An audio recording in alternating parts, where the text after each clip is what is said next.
Hello, I'm Plumpy from WhatCulture.com, and what just happened? Now, we don't cover a lot of New Japan here on What Culture Wrestling, mostly because you guys like your WWE and Ting, but New Japan is a fantastic promotion that's producing some of the highest rated matches around the world at this point. Dave Meltzer famously loves him some New Japan, recently somewhat controversially giving 6 stars out of 5 to Kenny Omega versus Kazuchika Okada at Wrestle Kingdom 11 in January. Now, that match is fantastic. It's 46 minutes of hot, just a neck and just bang and punch you in the face.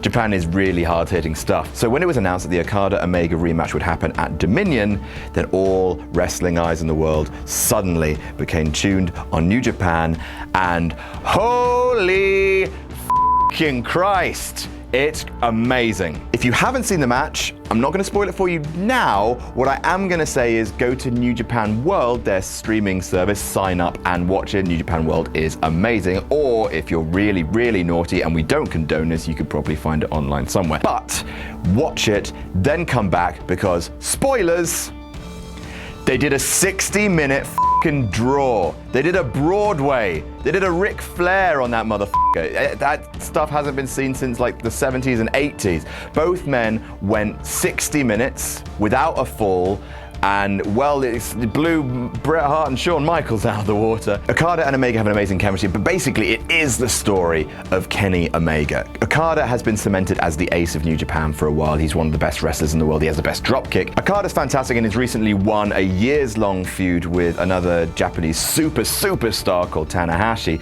So he's sort of the established guy in New Japan. Kenny Omega used to be a junior heavyweight. Then he took over leadership of the Bullet Club from AJ Styles when AJ left and came to WWE, and he's basically been slowly turning himself into the god of professional wrestling, and he just hasn't been able to get that IWGP World Heavyweight Championship. And the story is really long-term and gratifying. At Wrestle Kingdom 11 and Okada Omega won, he just couldn't hit the one-winged angel, also known as the Ulster Plantation for fans of Big Damo. He tried so many times throughout the match and he couldn't hit that move. This time at Okada Omega 2 at Dominion, he hit the move, but Okada managed to get his foot in the ropes, and then he couldn't hit it for a second time. Bullet Club were all around the ring, some could say distracting him. He showboated a little bit, and that's what cost him. And then Okada hit him with the Rainmaker, his finisher, and went for the cover but couldn't get it done. I mean, there were some hokey bits in the last kind of 5 minutes where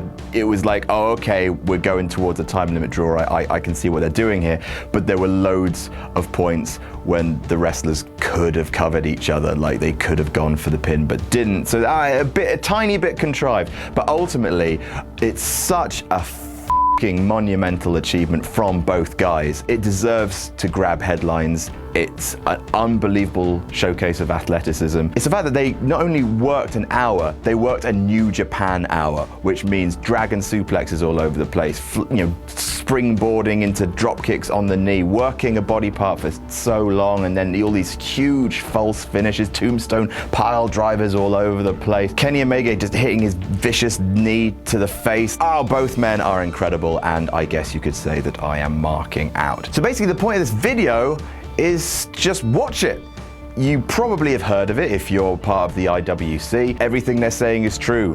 It's really something that you need to see, really, just because it's a perfect example of a wrestling match that is not only a showcase of athletic achievement, it's an excellent example of long-term storytelling, because now you see you've got Cody challenging Okada coming up. That seems to be the next big title match. Is Cody going to win there, and then Omega will be just like, dude, I wanted a match? Or maybe Cody won't win, and then Omega will get his third, and maybe he'll finally win the gold then. It's basically all-round perfect wrestling, because not only was the in-ring stuff amazing, the storytelling fantastic, like you saw both men being attended to by EMTs afterwards, and shining lights in their eyes because they just left it all in the match. It's unbelievable. Not only that, but it's perfect marketing for Okada Omega 3. You need to see that match now. And that's what good wrestling should do, provide you something satisfying, something exhilarating, but also provide you with the hook to come back. I just wanted to do a What Just Happened to talk about some New Japan stuff. I fully expect this to not do as many hits as the WWE stuff, but damn it, we should be talking about it because people are going to be talking about this match for a long, long time. I'm Plumpy from WhatCulture.com, and that is what just happened.